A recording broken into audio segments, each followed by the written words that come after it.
జై తెలంగాణ అందరికీ నమస్కారం. మన రాష్ట్రంలో చూస్తున్నాం రోజు రోజుకి అన్ఎంప్లాయ్మెంట్ రేట్ పెరిగిపోవడము, యూత్ అందరు కూడా ఒక రకమైనటువంటి నిర్వేదంతోని, ఒక రకమైనటువంటి డిసప్పాయింట్మెంట్తోని ఎప్పుడు గవర్నమెంట్ జాబ్స్ వస్తాయి, ఎప్పుడు క్లారిటీగా మేము ఎగ్జామ్స్ రాయొచ్చు అనేటటువంటి ఆలోచనలో ఉన్నారు.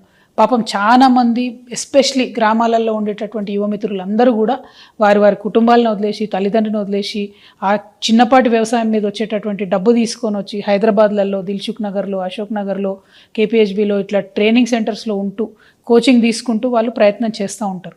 ఈ యొక్క అంశం మనం గమనిస్తూనే వస్తున్నాం. తెలంగాణ రాష్ట్రం వచ్చినాక ఈ పరిస్థితి మారుతుంది అనుకొని అనేక మంది యువత అంతా కూడా తెలంగాణ ఉద్యమంలో చాలా బలంగా కొట్లాడినారు.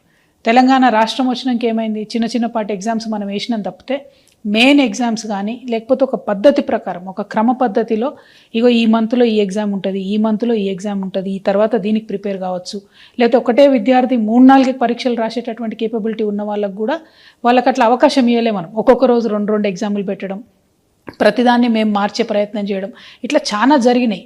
అయితే ఈ కన్ఫ్యూజన్ అంతా కూడా యువమిత్రులు ఆ కోపాన్ని అంతా, ఆవేదనంతా, ఆక్రోశాన్ని అంతా కూడా ఈ బీఆర్ఎస్ పోతే మన కాంగ్రెస్ వస్తే న్యాయం జరుగుతుందని చెప్పి బీఆర్ఎస్ను ఓడగొట్టిండ్రు. యువమిత్రులు ఊరూరు తిరిగి వాళ్ళ తల్లిదండ్రుల కాళ్ళు మొక్కి మరీ కాంగ్రెస్ కోటెప్పించారు.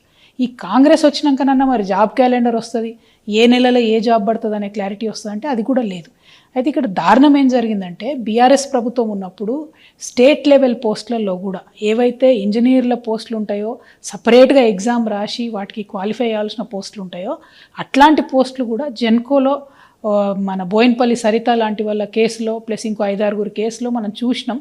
దాదాపు 1,50,000 జీతానికి ప్రొవిజనల్ అనేటటువంటి ఒక చిన్న పదం అడ్డం పెట్టుకొని ఎటువంటి పరీక్షలు లేకుండా ఉద్యోగాలు ఇచ్చినటువంటి పరిస్థితి చూసినాం. అప్పుడు జరిగినటువంటి అన్యాయాన్ని తెలుసుకొని అందరం కూడా బాధపడ్డాం. ఆ తర్వాత జిల్లా స్థాయిలో కూడా ఆనాడు కూడా నిర్మల్లో అనేకమైనటువంటి అకృత్యాలు బయటకు వచ్చినాయి. ఆ పోస్టులన్నీ కూడా అమ్ముకున్నారు. 44 పోస్టులు దాదాపు 12 లక్షలు, 14 లక్షలు, 15 లక్షలకు అమ్ముకుంటే అది అందరూ కూడా జనం గగ్గోలు పెట్టి, యువమిత్రులంతా గగ్గోలు పెడితే అవి క్యాన్సిల్ అయినాయి. ఇప్పటికి కూడా పాపం అప్పుడెప్పుడో చేరినటువంటి వాళ్ళు, కాంట్రాక్ట్ పద్ధతిలో చేరినటువంటి వాళ్ళు నిర్మల్లో ఇంకా కొనసాగుతున్నారు. వాళ్ళే డబ్బులు ఇచ్చి ఉన్నారు, కానీ ఎటువంటి న్యాయం కూడా జరగలేదు. ఎందుకంటే అప్పుడు బీఆర్ఎస్లో ఉండి అన్యాయం చేసిన పెద్ద నాయకులంతా ఇప్పుడు కాంగ్రెస్లో వచ్చి చేరిండ్రు. సో ఈ పాలిటిక్స్ని దయచేసి యూత్ గమనించాలి. నేను ప్రభుత్వానికి హెచ్చరిక చేస్తూ ఉన్నా. నా దగ్గరికి చాలామంది యువమిత్రులు వచ్చిండ్రు.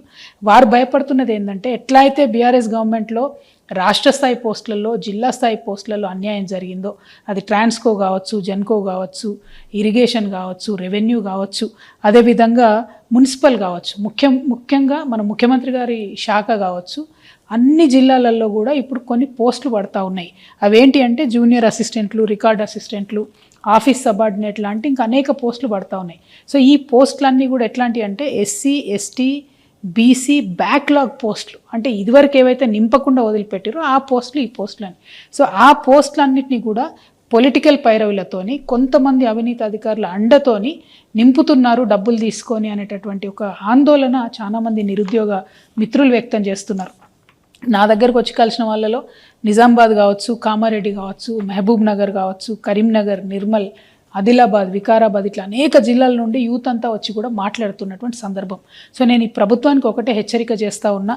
ఏవైతే ఇట్లా బీఆర్ఎస్ టైంలో అన్యాయం జరిగిందో, ఏదైతే పోస్టులు అమ్ముకున్నారనేటటువంటి ఆరోపణలు, అక్కడక్కడ రుజువైనటువంటి ఆరోపణలు ఉన్నాయో, ఏదైతే చిన్న జిల్లా స్థాయి పోస్టులు కూడా అమ్ముకున్నారో అదే పరిస్థితి మల్లయ్యల కాంగ్రెస్లో వచ్చేటట్టు కనబడతా ఉన్నది.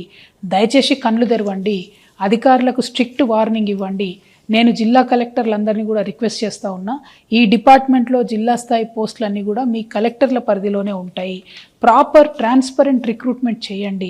చాలామంది యంగ్స్టర్స్ ఆశలు పెట్టుకొని ఉన్నారు, ఈ జాబ్స్ మాకు వస్తాయి, మేము సెటిల్ అవుతాం లైఫ్లో అనే ఆశతో ఉన్నారు. పైగా యువమిత్రుల్ని, మెరిట్ ఉన్న వాళ్ళని మనం ప్రోత్సహించినట్టయితే మన రాష్ట్ర అభివృద్ధిలో కూడా మంచిగా పాల్గొంటారు. కాబట్టి కలెక్టర్లకు నేను రిక్వెస్ట్ చేస్తూ ఉన్నా, మీరు చూడండి. ఇంకొక మాట కూడా నేను చెప్తా ఉన్నా, ఇవాళ అధికార పార్టీలో ఉన్నటువంటి వాళ్ళకైనా, ఈ అక్రమాలకు అండగా నిలబడే అధికారులకైనా ఎప్పుడో ఒకసారి భగవంతుడి దయ వల్ల మాకు కూడా అవకాశం వస్తుంది. అప్పుడు మాత్రం ఇట్లా డబ్బులు ఇచ్చి మీరు చేసినటువంటి ఉద్యోగాలకు కఠినాతి కఠినంగా శిక్ష వేస్తాం. నేను మిగతా యువమిత్రులకు కూడా చెప్తున్నా, డబ్బులు ఇచ్చి అడ్డదారిలో ఉద్యోగాలు తెచ్చుకునే ప్రయత్నం చేస్తే అది ఎక్కువ కాలం నిలబడదు. పైగా మెరిట్ ఉండి మంచిగా ఉన్నటువంటి వాళ్ళకు అన్యాయం జరుగుతుంది. కాబట్టి మీరు కూడా కొంత ఎఫర్ట్ పెట్టి చదివే ప్రయత్నం చేయండి. ఉద్యోగాలు కొనకుండా ఉద్యోగాల కోసం ఫైట్ చేసి, స్టడీ చేసి కొట్లాడి సాధించుకునే ప్రయత్నం చేయండి. మీకు అండగా జాగృతి నిలబడుతుంది. మెరిట్ స్టూడెంట్స్కి, పేద విద్యార్థులకి, ఉన్న అరెకరం మధ్యక్రమం పొలం అమ్ముకొని వచ్చి మీ మేధస్సు మీద మీరు డిపెండ్ అయ్యేటటువంటి మీ అందరికి కూడా జాగృతి అండగా నిలుస్తుందని చెప్పి తెలియజేస్తూ, ప్రభుత్వం కనువిప్పుతోని వెంటనే చూసుకోవాలి, కళ్ళు తెరవాలి, ఏమేం జరుగుతుందో జిల్లాలల్లో సీరియస్గా విచారణ చేయాలని చెప్పి నేను డిమాండ్ చేస్తూ ఉన్నాను. Thank you. జై తెలంగాణ, జై